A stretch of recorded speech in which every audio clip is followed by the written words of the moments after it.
Estimados colegas, tengo el agrado de presentar a Jason Duica, que es estudiante de la segunda cohorte del programa de doctorado en Educación, Interculturalidad y Territorio de la Universidad del Magdalena, Santa Marta, Colombia. Es docente del programa de licenciatura en tecnología allí. Es una persona a quien conozco por la proximidad académica que tengo con esa universidad y quiero aprovechar el momento de agradecer y que quede testimonio al director del programa de doctorado, al doctor Iván Sánchez, que lo hemos tenido más de alguna oportunidad en la Universidad de la Frontera y que a fines del próximo mes va a andar por acá otra vez en actividades académicas. Él inmediatamente a la petición me derivó a Jason, que es una persona que se dedica a esta temática de tecnologías digitales, como para que pudiera representar a la Universidad del Magdalena en este seminario internacional que está dentro de un proyecto de extensión que ha colocado además la colega Miriam León como productividad de internacionalización que tiene el programa de magíster.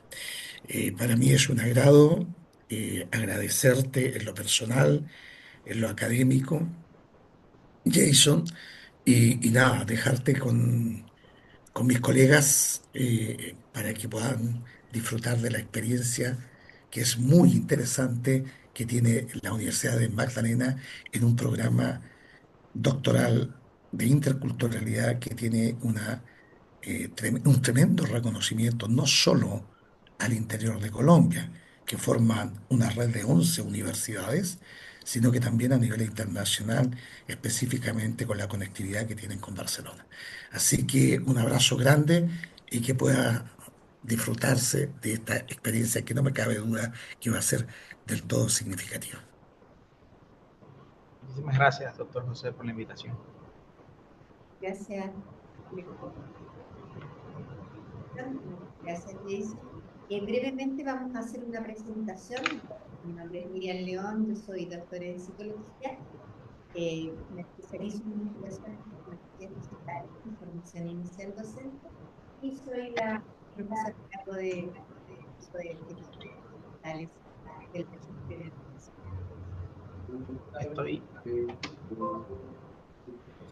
Estoy teniendo problemas con los auriculares. ¿Sí pueden escucharme? Sí, te Ahorita escucho. el profe. Tengo, imagínense, uno, dos, y no, los escucho muy lejos. ¿Sí pueden oírme? Sí, te oímos. Ok, ok. La escuché, doctora Miriam, eh, y bueno, agradecerle también por la invitación, pero no escuché de ahí en adelante, se perdió el audio. Ah,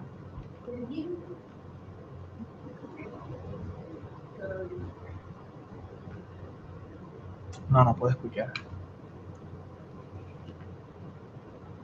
pero, ¿me escuchas a mí, Jason? Sí, claro, perfecto, usted.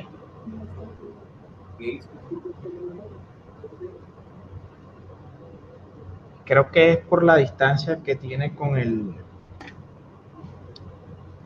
micrófono del computador, porque no. Ya, no te preocupes, Jason. Yo voy a A presentar. usted sí le escucho bien, Bueno, fuerte y claro, pero no. sí, yo te comento, acá los futuros colegas magísteres, futuros magísteres en educación, Ricardo, que es profesor, perdón, Diego, Diego, que es profesor de nuestra universidad con especialidad en biología, Patricia Montemí, profesora de inglés, Karen, No. es, ¿aló?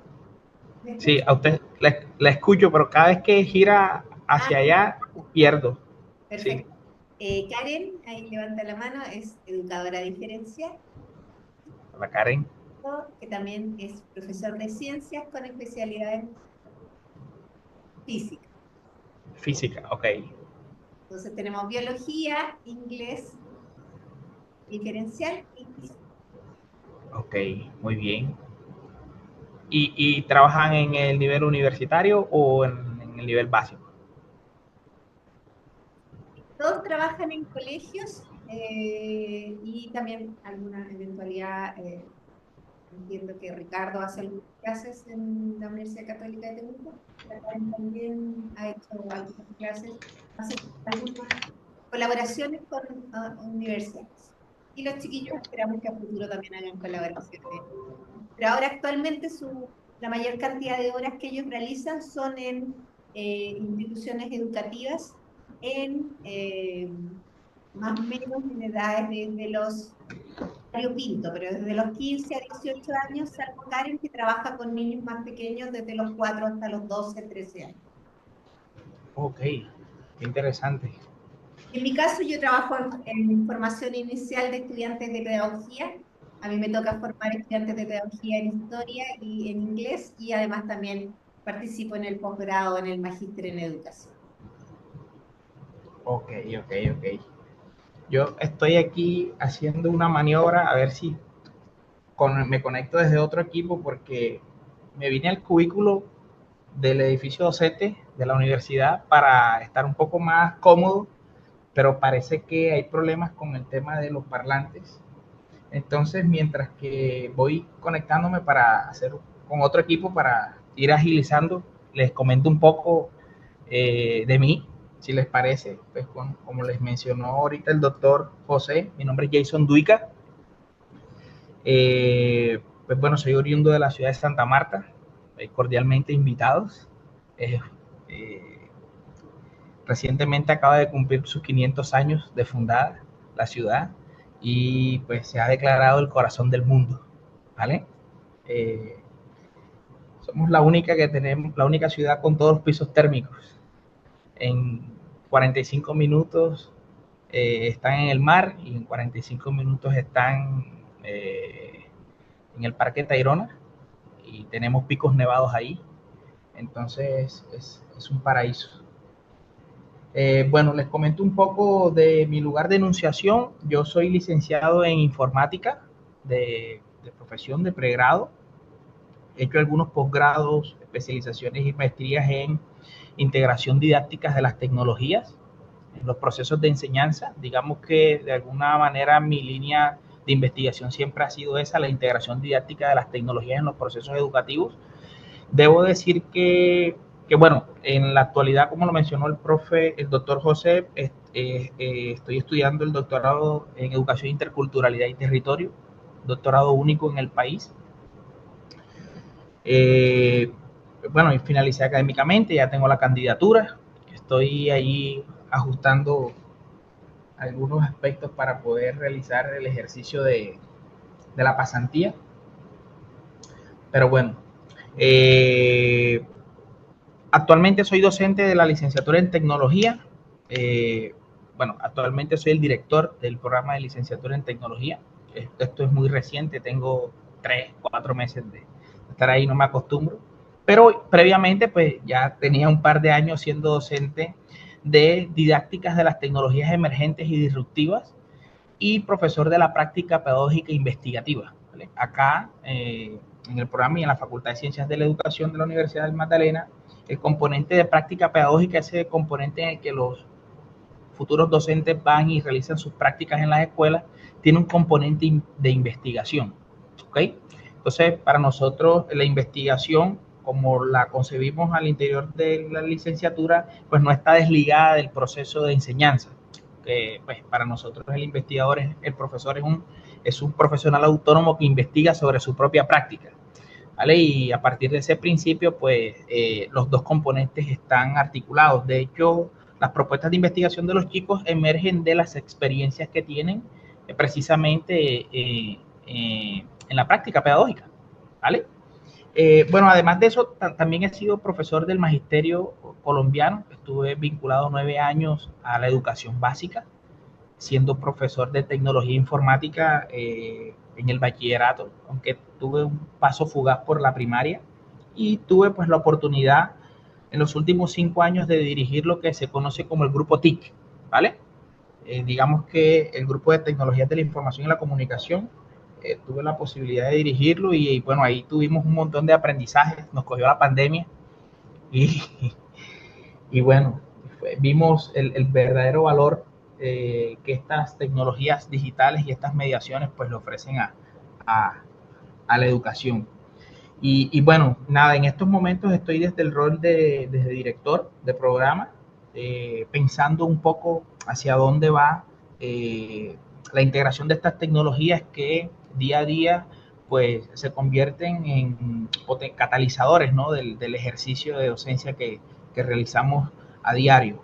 Y bueno, ahí les comento, ahí les voy comentando rápidamente de algunas cositas que he hecho. Estoy tratando aquí de conectarme ahora desde este otro computador a ver si me lo permite. Y si me lo permite, me quedo aquí en este. Permitir.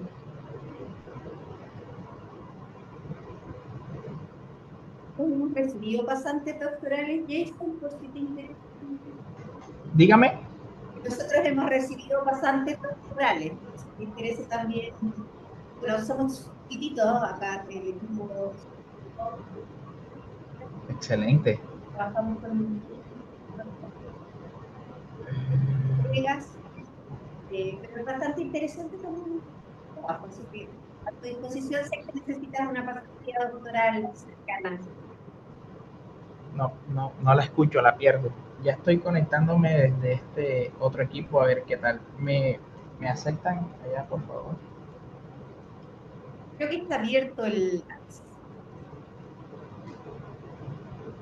Te decía que puedes hacer la pasantía doctoral acá, que nosotros ya hemos tenido pasantes doctorales. Eso me decía el doctor José. Tengo, digamos que hasta ahorita no he podido hacer el tema de la pasantía. Estoy sujeto ahí a unos temas todavía legales por un periodo de prueba que tengo. Periodo de prueba que tengo. Ya me conecto.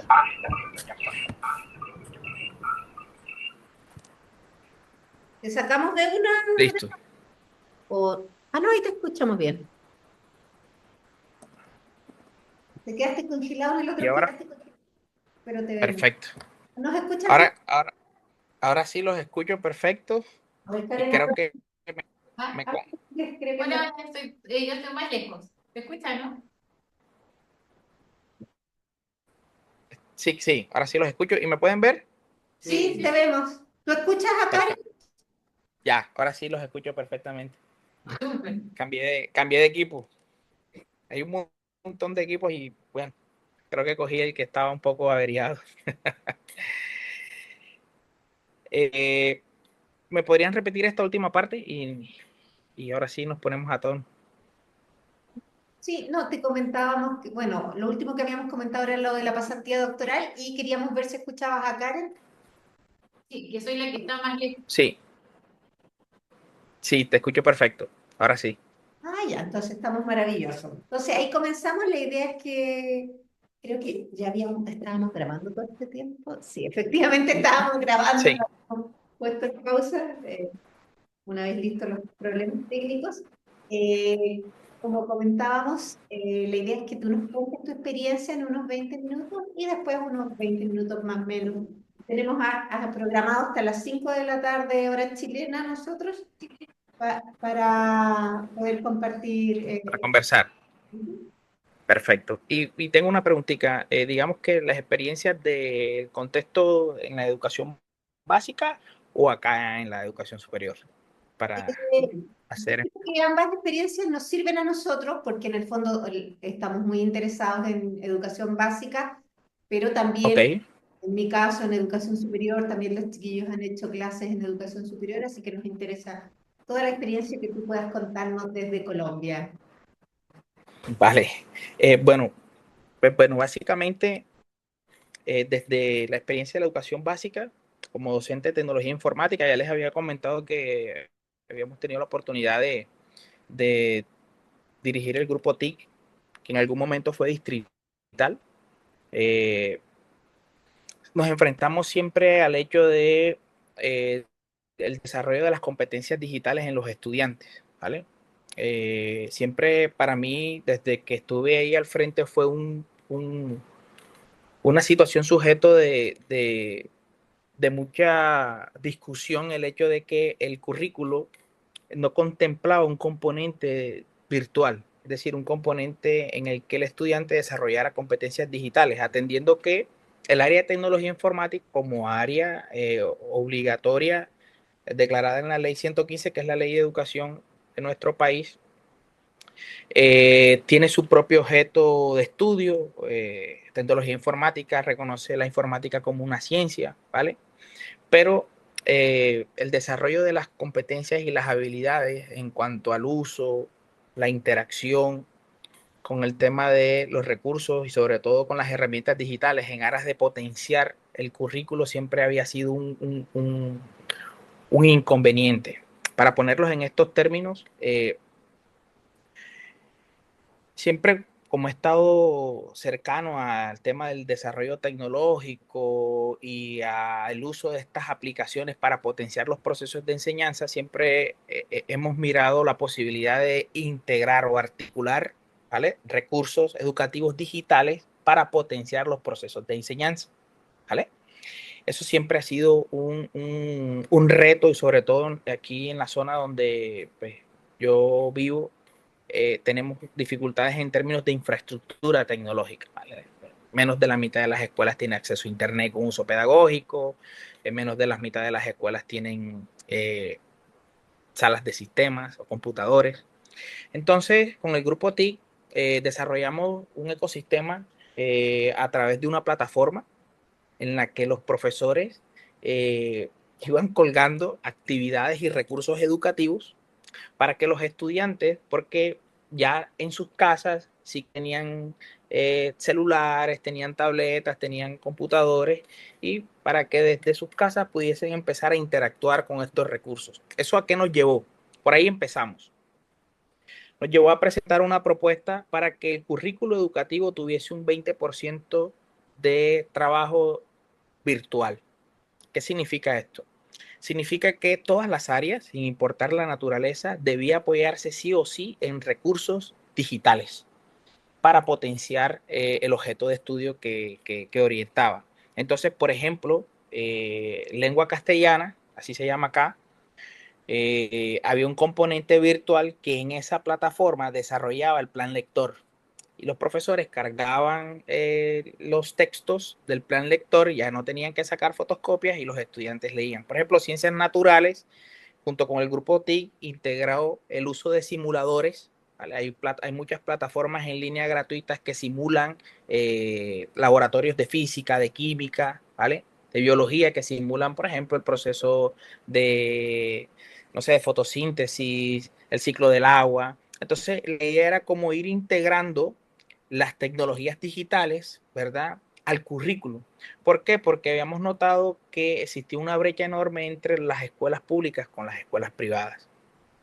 Las escuelas privadas, pues, de la ciudad gozan con plataformas robustas, con un currículo muy fuerte en cuanto a interacción de recursos educativos y mediación de recursos educativos para potenciar precisamente los contenidos que allí se desarrollan.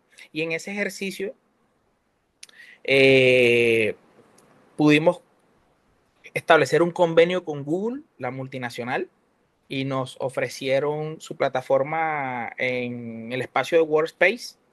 Entonces nos los dieron ilimitado. Entonces ya los profes habían, el colegio tiene cerca de 2.500 estudiantes, entonces 2.500 cuentas de correo electrónico con el dominio institucional. Entonces se fue formalizando un poco la experiencia, y entonces ahora sí que cada área que orientaba procesos en la institución tenía un aula virtual y desarrollaba una parte del currículo mediada por tecnologías digitales. ¿Listo?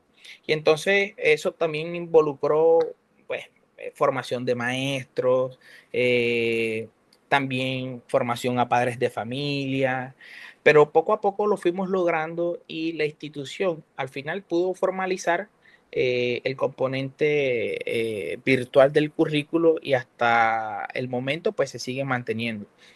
Eh, para nosotros siempre ha sido una preocupación porque incluso las escuelas privadas, cuando matriculan a los chicos acá en Colombia, dentro de la matrícula cobran un acceso a una plataforma y la plataforma media todo el proceso formativo, porque los estudiantes ingresan e interactúan con contenidos para practicar ejercicios en lengua extranjera, en matemáticas, y esas plataformas retroalimentan. Y si bien no podemos negar que esa interacción con ese tipo de recursos va desarrollando habilidades y competencias en los estudiantes que son claves en la actualidad y que los chicos de la escuela pública no estaban desarrollando. De hecho, aún no están desarrollando porque lo que les cuento es una experiencia de una institución en particular, de 73 escuelas públicas que hay en la zona donde me ubico. Entonces, de pronto, una de las experiencias que me gusta destacar es esa porque se logró, se veía algo muy complejo, pero considero que todos los currículos, sin importar el nivel, sin importar, aunque bueno, luego hay toda una corriente que eh, critica mucho la inserción de estas tecnologías en ciertas edades, ¿cierto?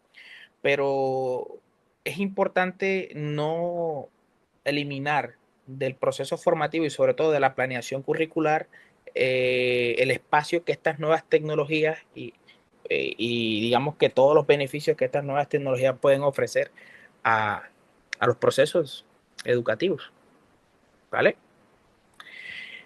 Bueno, ¿cómo vamos hasta ahí? ¿Voy bien de tiempo? Sí, sí, Dan, Listo. Bueno, otras experiencias que tuvimos ahí mismo en ese nivel de formación, bueno, por mi formación disciplinar también programo y esta es una ciudad turística, lo que les mencionó el profe no es mentira, es un paraíso tropical, literalmente. Tiene las mejores playas de Colombia, aunque bueno, algunos dirán que no. Desarrollamos la primera ruta turística en realidad virtual y la segunda ruta turística en realidad aumentada. Pudimos fortalecer el plan de estudios del área de tecnología informática de tal manera que entre noveno, 10 y 11 desde el área técnica los estudiantes pudieran fortalecer el componente de tecnología informática y pues bueno, articulamos con el SENA y formamos chicos que programaban aplicaciones y desarrollamos rutas turísticas en realidad aumentada, en realidad virtual. Y ya luego la estrategia se expandió porque entonces ya no eran rutas turísticas, sino eran rutas a museos. Por ejemplo, a la Quinta de San Pedro la llegamos a virtualizar. Entonces, por ejemplo, chicos de otras ciudades que no conocen la Quinta de San Pedro, los contextualizo un poco. La Quinta de San Pedro es digamos que el lugar donde murió el libertador Simón Bolívar y es un lugar turístico, eh, pues todos los que vienen aquí a Santa Marta es una parada obligatoria, ¿vale? Entonces es una especie aquí le llaman quinta, pero es como una finca, una casa enorme que está en el centro de la ciudad y es muy turística. Entonces, a raíz de eso, pudimos desarrollar, integrar la realidad virtual y la realidad aumentada con propósitos pedagógicos, de tal sentido de que los chicos podían hacer recorridos virtuales, entonces ya lo integró, por ejemplo, sociales con geografía y empezó a utilizar Google Earth y empezaron a articular los contenidos de geografía con política y entonces la clase de historia era mucho más interactiva y mucho más interesante que otras. Bueno, en realidad hemos tenido muchas experiencias, algunas mucho más exitosas que otras, pero nada, todo fue desarrollado desde el grupo de tecnologías de la información y la comunicación que pues en ese momento yo tuve la posibilidad de direccionar, pero también hacían parte de otro grupo de docentes que orientaban y trabajaban articuladamente con los profesores de las diferentes áreas, con los profesores de química, con los profesores de educación física, con los profesores de matemáticas, etcétera. Eh, sí, sí, me están escuchando. sí, te escuchamos, perfecto. Vale. Bueno, y para compartirles un poco acá de ya de la universidad, porque sí que son bastante las experiencias, fueron 9 años que estuve vinculado allá y ahora pues estoy de manera exclusiva acá en en la universidad, porque sí que hubo un tiempo que estaba entre los dos.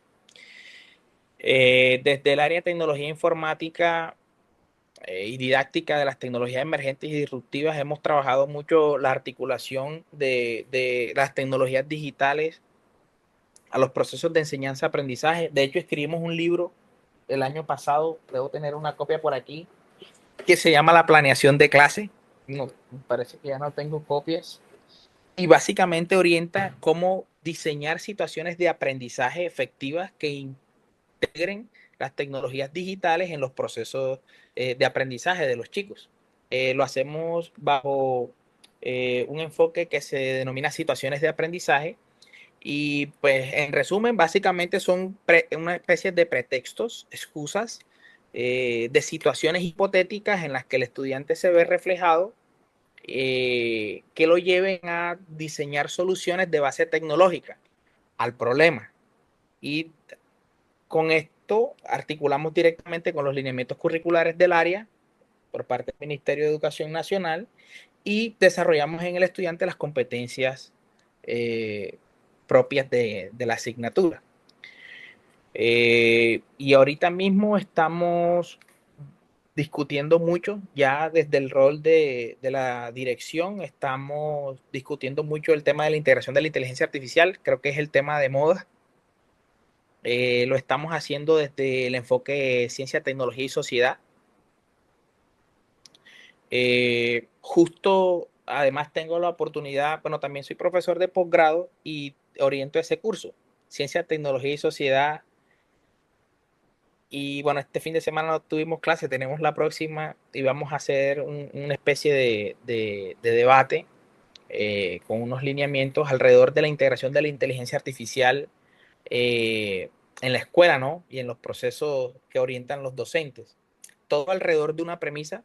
Es una pregunta que nos hemos planteado no solamente desde el programa, sino también, y es cómo diseñar evidencias de aprendizaje y dispositivos evaluativos que de alguna forma nos permitan distinguir entre el aporte genuino del estudiante y el aporte que hace la inteligencia artificial.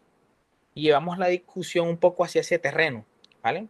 A que podamos como docentes, pues nosotros somos los que diseñamos las experiencias de aprendizaje de los estudiantes y que nosotros de alguna manera discutamos, ¿no? Porque todos hemos tenido experiencias distintas, pero siempre está la pregunta alrededor del cómo puedo diseñar experiencias de aprendizaje genuinas y que me permitan a mí como docente diferenciar del aporte que hace la herramienta y el aporte que hace el estudiante, ¿no? Y estamos allí en una discusión que todavía no le hemos dado forma, pero como todo, ¿no? Tenemos la postura de los profes que están en contra, no hay que permitirla.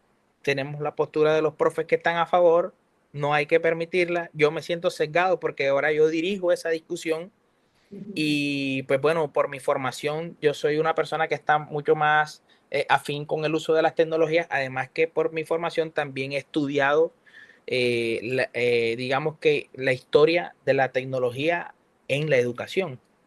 Y bueno, históricamente no, la educación ha sido uno de los campos que más se ha resistido al desarrollo tecnológico y al avance de las tecnologías. Entonces, bueno, estamos ahí en esa discusión. Hemos planteado la integración de modelos teóricos como el del TPAC, la mirada de Murray Kohler, para dar un poco sentido a la articulación entre el conocimiento pedagógico, el conocimiento tecnológico y el disciplinar. Pero bueno, creo que el tema de la inteligencia artificial como pros también tiene muchos contras y como responsables de la formación en básica de los futuros, del futuro de las sociedades, creo que tenemos la responsabilidad de dar la discusión. Lo hacemos desde, por ejemplo, los planteamientos de Mustafa Suleiman, que él habla de la contención de la tecnología y que tenemos la responsabilidad de generar mecanismos de autorregulación, mecanismos de verificación, de corrección, entre paréntesis, de contención, pero sin detener el avance, sin detener el desarrollo. Entonces nos enfrentamos como maestros ahora desde el rol acá de la formación de maestros porque pues trabajamos en la licenciatura de tecnología, y es de cómo podemos desarrollar mecanismos que nos permitan regular desde una mirada ética, desde una mirada responsable, la integración de la inteligencia artificial en los procesos de aprendizaje sin detenerla. Es decir, la contención es, pues desde los planteamientos del señor Suleiman es, bueno, si desarrollemos todos los mecanismos que nos permitan controlarla, verificarla de manera rigurosa, ética, pero sin detener el avance y el progreso del desarrollo tecnológico, que sin lugar a dudas, pues tiene muchas potencialidades que ofrecer, sobre todo en el campo educativo. Tenemos experiencias maravillosas. De articulación de la IA, no solo en los procesos didácticos, sino también en ejercicios que realiza el maestro, como por ejemplo la calificación de exámenes, eh, por ejemplo, la identificación no sé, la identificación de temáticas, patrones. Con el uso de estas herramientas podemos identificar fácilmente dónde le ha costado más a los estudiantes, qué se les ha facilitado más, ¿cierto? Qué temáticas por ahí tenemos que reforzar, y eso le permite al docente tomar decisiones. Para resumirlo, hemos aplicado la mirada de, si conocen el autor, él es chino, se llama Kai-Fu Lee, es una de las personas que más ha promovido la articulación de la inteligencia artificial en la educación, y él plantea que la IA puede hacer un poco más eficiente el tiempo del maestro. Alrededor, por ejemplo, lo vemos acá, yo tengo profes que dedican horas calificando exámenes, por ejemplo, ¿cierto? Entonces, ese es uno de los ámbitos en la que el uso de la inteligencia artificial potencia y que permite hacer mucho más eficiente, además de que el procesamiento y la analítica de los datos permite llegar a conclusiones y reflexiones mucho más rápido. Por ejemplo, podemos identificar mucho más rápido qué temáticas, qué áreas se le dificultan más a los estudiantes, y eso le permite al profesor tomar decisiones mucho más rápido. ¿Ok? Entonces estamos allí en esa tareita. eh, Estamos, digamos que, bastante motivados porque creemos que la integración de estos recursos no puede ser por moda ni porque ahora pues todo el mundo lo está haciendo, sino que como los responsables de la formación de los futuros profesores tenemos que tener una mirada crítica, responsable, y sobre todo que debemos darle herramientas a ese futuro profesorado para que pueda, eh, digamos que desempeñar su labor desde el marco de la ética, desde el marco de la responsabilidad, con esos chicos a los que ellos atienden, ¿no? Entonces no sé cómo vamos de tiempo, porque bueno, yo soy también profesor y uno sigue hablando y, y no sé cómo vamos. Vamos bien, pero si quieres, dejamos ahora un espacio para que, porque cada uno de ellos te va a hacer una pregunta. O sea, a lo mejor ahí también te Perfecto, decir otros temas. perfecto. Muchas gracias. Mi nombre es Ricardo, por si no se escuchó adelante. No se escuchó. ¿Qué tal, Ricardo? ¿Cómo estás? Muy bien, gracias. Súper interesante la presentación. Así que muchas gracias también por eso. Tengo una duda con respecto a lo que es la verificación. Cuando nosotros implementamos estrategias, ¿se escucha bien? Sí, Cuando implementamos estrategias en el aula, generalmente tenemos un sector de profesores que está en contra de utilizar inteligencia artificial, que está en contra de utilizar hasta computadora ahora, por el simple hecho de que los estudiantes ya saben cómo acceder a ChatGPT. Antes se trataba de ocultar lo más posible el ChatGPT, que los estudiantes trataran de no saber de él, pero ya saben de él. Entonces, me preguntaba cómo nosotros podríamos verificar de una forma como también para darle una tranquilidad a este sector de profesores que está en contra de la inteligencia artificial por el hecho de que es compleja su verificación en los trabajos que se realizan. vale, vale. Interesante pregunta. Y créeme que la realidad de acá no es muy diferente a la de allá. Creo que, creo que es un enorme reto. La respuesta de verificación, pues creo que sería muy difícil darla, aunque la misma inteligencia artificial ya detecta la misma inteligencia artificial.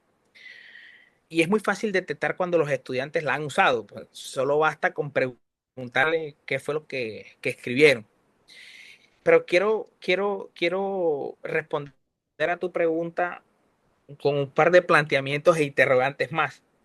Porque creo, no sé si la pregunta correcta es cómo verificar que la usaron o no, sino que yo creería que debemos llevar la discusión más hacia el terreno de cómo esas actividades o esas estrategias que nosotros implementamos en el aula nos permiten a nosotros diferenciar, ¿cierto? ¿Cuál es el aporte del estudiante y cuál es el aporte de la inteligencia artificial? Te lo digo por lo siguiente. La educación siempre le ha costado un poquito más, pero al final encuentra la ruta. Por ponerte un ejemplo, la inteligencia artificial no es ahora lo que nos ha puesto patas para arriba, ¿no? Cuando apareció la calculadora, se acabó todo, ¿no? Y si ese aparatico ya hace la suma, te da el resultado, hace las operaciones, entonces, ¿qué van a hacer los estudiantes? Y nos demoramos un montón de tiempo preguntando en qué era lo que íbamos a hacer los estudiantes y cómo efectivamente podíamos verificar si la respuesta la habían dado ellos o la calculadora. ¿Y qué pasó? La educación se transformó. Y entonces ya no era importante el resultado, sino era importante el procedimiento. Y entonces los profesores empezamos a mirar si era verdad que el estudiante manejaba el proceso, ¿verdad? Y los resultados de aprendizaje, los objetivos, los logros, no sé cómo lo manejan allá, las competencias, ya iban orientadas más al saber hacer, ¿cierto? No tanto al producto final como tal. Lo mismo sucedió con el navegador de Google, que creo que es mucho más reciente y deben estar muy familiarizados porque pues, veo caras muy jóvenes. Y entonces cuando apareció el motor de Google también se acabó, ya no iba a ser necesario los profesores, ya para que la escuela, si es que tú le preguntas al navegador y el navegador te da todas las respuestas. Y pues, ¿qué ha pasado? Aquí estamos, ahí está el navegador. Hemos encontrado un montón de situaciones derivadas, estamos resolviendo problemas que los navegadores y el acceso a la información, y entonces ahora el acceso a demasiada información se nos ha convertido en un problema porque no sabemos diferenciar precisamente cuál es la verídica. Entonces yo creo, para ser muy, eh, digamos que breve, no debemos estar preguntándonos cómo darle herramientas o certezas al profesor para que esté tranquilo. De hecho, y hago el paréntesis, me pasaba en pandemia, tuve la responsabilidad de formar a un montón de profes en competencias digitales. Digo formar porque así era el título. Y habían profes que me decían que cómo podían controlarle la cámara, cómo podían controlarle el micrófono, cómo podían controlarle el chat a los chicos. Y creo que la reflexión no es tanto hacia el control, sino al planteamiento que les compartí anteriormente, que nos comparte Suleiman, y es que si desarrollemos mecanismos que nos permitan a nosotros, con ética, con rigurosidad, eh, contener, pero no detener. Y en ese sentido tenemos es que reorganizar esas actividades, debemos repensar qué necesitamos del estudiante y qué necesitamos que el estudiante desarrolle. Miren, yo acabo de escribir un artículo, pues está a punto de publicarse, en lo que planteo básicamente algo como lo que tú me compartes. Por ejemplo, ¿será que no tenemos que replantear las competencias que redactamos? Mire, tomamos la taxonomía de Benjamin Bloom, sus procesos cognitivos de orden superior al orden, del orden inferior al orden superior, todos los hace la inteligencia artificial mejor que nosotros. Entonces, si nosotros evaluamos o que el estudiante sea capaz de desarrollar, que sea capaz de diseñar, que sea capaz de analizar, que sea capaz de comprender esas competencias y esas actividades están al alcance de la herramienta, están al alcance de la tecnología. ¿Ok? Entonces, creería yo que el siguiente paso es pensar cómo desde la educación seguimos manteniendo esa tecnología como una mera herramienta. Y tendríamos que, ¿por qué no volver a pensar en una mejora, porque ya ha tenido mejoras de taxonomía, ¿cierto? Y mirar qué nuevos procesos cognitivos nos siguen diferenciando de esa tecnología, de esa herramienta y que nos mantienen a nosotros pues bueno, en la cima, ¿no? Entonces, herramientas para darle tranquilidad a los profesores, creo que no tengo. Y nosotros desde la experiencia que tenemos acá en la universidad no es el camino que estamos tomando.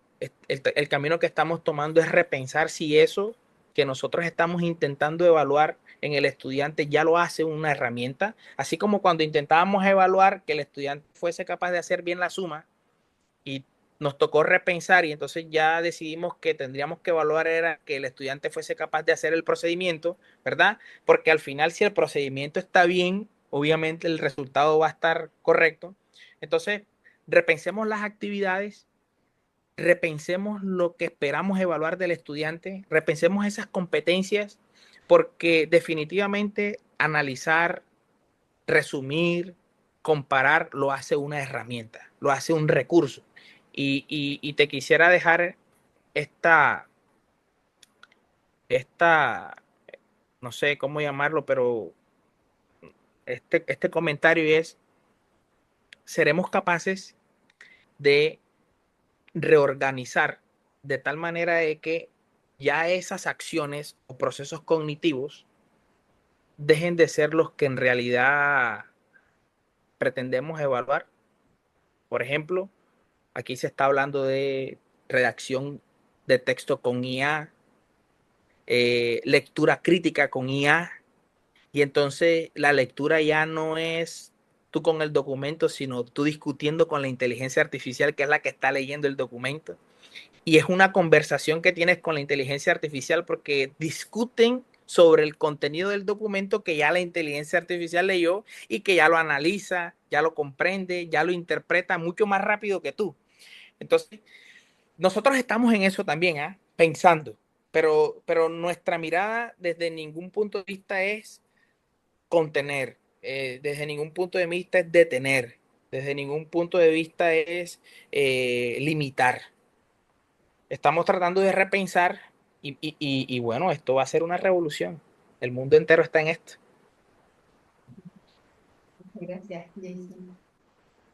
Yo quisiera hacer dos preguntas, pero son puntuales, referidas a la experiencia que nos comentó de la educación básica. En este programa que lograron desarrollar un porcentaje del currículo más grande de la educación virtual. Por una parte, preguntar qué impacto pudo tener eso en los estudiantes y por otra parte, cómo... Perdón. ¿Puedes repetirme la primera? Sí, preguntar qué impacto tuvo eso en el desarrollo de competencias digitales de los estudiantes y por otra parte poder preguntar cómo fue el proceso de adhesión de los docentes para innovar utilizando las tecnologías Ok, digitales. ok. Vale, te cuento que fue una gran sorpresa. De hecho, desarrollamos varios trabajos de investigación en el pregrado para tratar de medir esa experiencia y nuestra sorpresa fue que los que más desarrollaron habilidades fueron los docentes, porque resulta que los chicos ya las tenían. Es decir, y eso fue una reflexión a la que llegamos al final. La escuela, de alguna manera, los profesores fueron los que más desarrollaron competencias digitales. Los estudiantes, al parecer, y lo que arrojaron los resultados de los instrumentos es que de los chicos ya tenían esas habilidades, solo que la escuela no las contemplaba. ¿Listo? Entonces resulta que los chicos ya sabían que ChatGPT existía, solo que nosotros no todavía. Los que nos demoramos en descubrir a ChatGPT fuimos los maestros, ¿vale? Y eso fue también un gran aprendizaje porque el profesorado cambió de perspectiva frente al tema de el uso de las tecnologías. También profesores de todas las edades, muy mayores ya cerca de jubilarse, profesores muy jóvenes, recién ingresados al magisterio, eh, todos desarrollaron habilidades, competencias, sobre todo porque tenemos el problema de que en la formación no se contempla eso tampoco, en la formación de maestros. Hoy en día sí, ¿vale? Pero anteriormente en la formación, por ejemplo, de un licenciado en química no se contemplaba el desarrollo de habilidades tecnológicas por parte del profesor. ¿Listo? Entonces, para responderte, quienes más desarrollaron habilidades fueron los docentes. ¿Qué pasó con los chicos? Se vivió una dinámica enorme en el sentido de que sin duda alguna se sienten mucho más cómodos interactuando en esos entornos. Entonces, llegamos a darnos cuenta que la participación de los chicos era mucho más activa en los foros, en las actividades que quedaban por plataforma, que en las mismas actividades que se desarrollaban en el aula. Y eso generó un montón de dudas por parte del profesorado, porque entonces son los hermanos los que le están apoyando en las tareas, no lo hacen ellos mismos, ¿vale? Pero para responderte y agregarte algo además, al final hubo una mayor participación de los estudiantes en el entorno virtual que en el presencial. Y lo demostramos en los instrumentos que aplicamos en el desarrollo de algunos trabajos de investigación de los estudiantes de la licenciatura, porque los llevamos allá y medimos. Y sí, los profesores, la perspectiva les cambió frente a la integración de las tecnologías. Eh, pero bueno, creo que básicamente eso. Muchas gracias. Gracias, Jason. Seguimos con Patricia. Hola. ¿Me escucha? Hola Patricia, ¿qué tal? Bueno, Sí, claro. en cuanto a la integración de las tecnologías digitales al currículum educativo. Esto fue porque el currículum allá es flexible en la implementación de integración de las tecnologías digitales. Ya lo decía el currículum que se puede integrar o cómo lo hicieron ese proceso. Porque a diferencia de que por ejemplo, es un poco más complejo integrar las tecnologías digitales de forma a nivel trabajo colaborativo, porque está tan estructurado que no permite hacer una corrección, por ejemplo, a nivel de contenido, de unidades. ¿Cómo lo hicieron allá?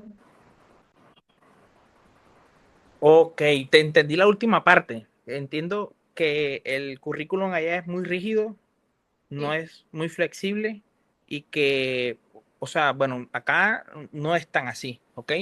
Digamos que desde la ley 115 y la constitución del 94 se habló de la autonomía escolar, ¿listo? Entonces, de cierto modo, la ley nos obliga a dar unas áreas obligatorias y fundamentales, que son 9, que deben contener el 80% del currículo.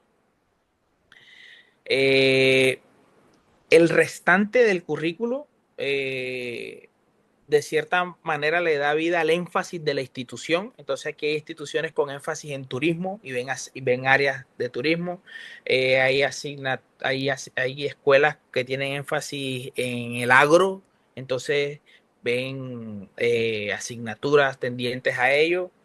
Por ejemplo, aquí en Santa Marta tenemos la institución educativa industrial y desde la media tiene una media técnica y entonces trabajan temas de soldadura y eso. O sea, digamos que el currículo tiene un 80% de unas áreas obligatorias, pero solo el área, no el contenido del área, ¿vale? En el currículo hay unos lineamientos como estándares de calidad y lineamientos curriculares que definen unas competencias que se deben alcanzar en los niveles, ¿listo?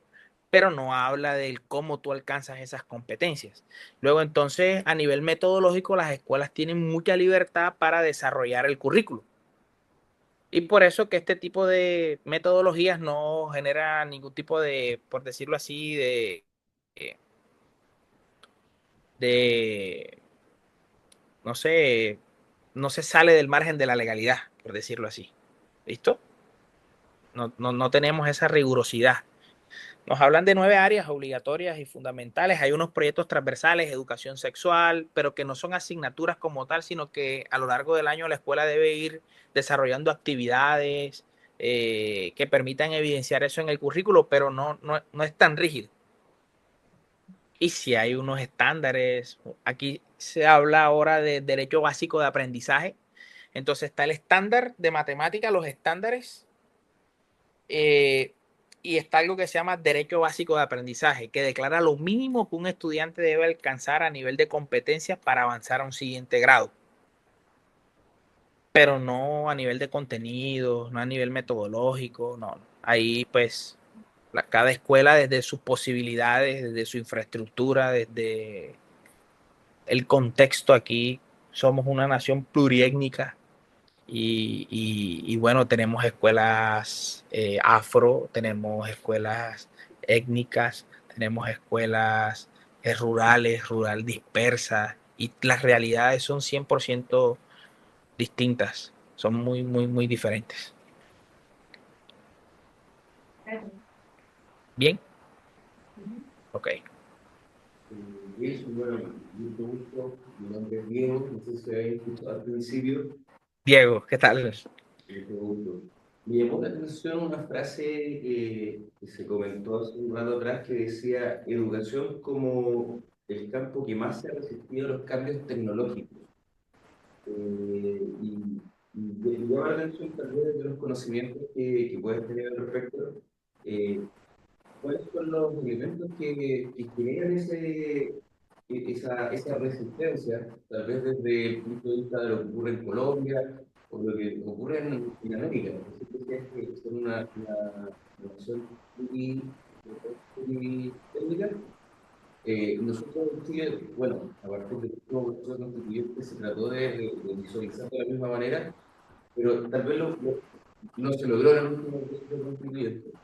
Pero en definitiva es relevante también para nosotros ver que hay hartas trabas que se dan desde el orden, tal vez de lo social, desde lo político. La infraestructura siempre está, es una constante en todo, aparentemente, con las conversaciones que hemos tenido hoy día, es una constante en América, en Europa y en ¿Podría, otras partes. ¿Podrías repetir esta última parte? Se empezó a cortar nuevamente. Que la resistencia tal vez puede surgir, y es lo que quiero preguntar en el fondo, ¿cuál Ok. sería un poco de esa resistencia, tanto tal vez a nivel académico en colegios, estoy hablando de educación primaria, secundaria, o también en la educación superior, pero ¿de dónde sale esa resistencia? ¿Dónde sale ese enfoque? Y cómo tal vez desde la trinchera que están abordando ustedes, desde la investigación, lo están trabajando? Bueno, qué buena pregunta. De hecho, creo que me voy a meter en problemas respondiéndola. La literatura nos dice, si tú lo preguntas a Google, por ejemplo, te va a mostrar dentro de las 5 primeras eh, tendencias, el maestro se resiste al cambio, ¿vale? Eh, Quizás cuando lancé mi expresión, mm, no intentaba hacerlo desde la escuela como sistema, ¿vale? Aunque sin lugar a dudas, la escuela como sistema le ha costado entender primero que todo cómo articular los desarrollos tecnológicos. Pues a favor hay que decir que muy pocos desarrollos tecnológicos han sido pensados y construidos para la escuela, ¿ok?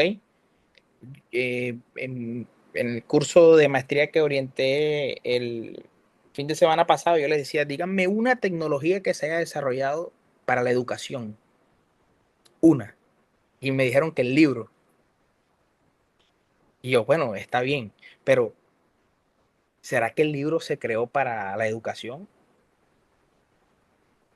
¿Cuándo apareció el primer libro en la historia? Y pues, bueno, y empezamos a hacer el análisis porque también son profes eh, que se están formando a nivel de maestría. Y llegamos al final a la conclusión, primero, que el libro no fue una tecnología obviamente creada para la educación. De hecho, Gutenberg, cuando creó la imprenta, no estaba pensando tampoco en libros de textos como en el formato que conocemos ahorita en la actualidad. Pero sí es cierto que muy pocas tecnologías han sido pensadas para la educación. Digamos que hay desarrollos tecnológicos que la educación ha encontrado la forma de articularlos y potenciar los procesos que se desarrollan allí. A diferencia de muchas otras áreas, por ejemplo, la medicina ha gozado desde siempre de los avances y los desarrollos de la ciencia. No llega a un consultorio y ahí, mejor dicho, hay desarrollo tecnológico de punta por todas partes.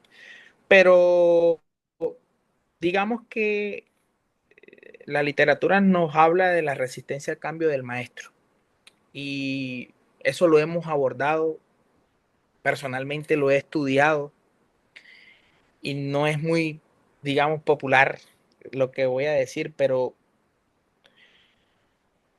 eh, a nivel pedagógico, yo soy normalista. Yo no sé si allá existan las normales, son esas escuelas que desde primaria preparan a los maestros. Sí, yo me formé como maestro desde primero de primaria y nos forman con ese chi, es decir, usted va a ser maestro y desde primerito de primaria, después llegamos a grado 11 que es para egresar del bachillerato y hacemos 2 años más de formación docente y ya estamos titulados para, por ejemplo, concursar por el magisterio y ya después saltamos a la universidad a profesionalizarnos. Yo estudié en una escuela normal y desde la teoría pedagógica y desde las experiencias que hemos tenido vemos cómo el profesor se siente seguro en lo que le funciona. Se habla de una zona de confort, pero técnicamente en la traducción pedagógica se conoce como estilo pedagógico. Y el maestro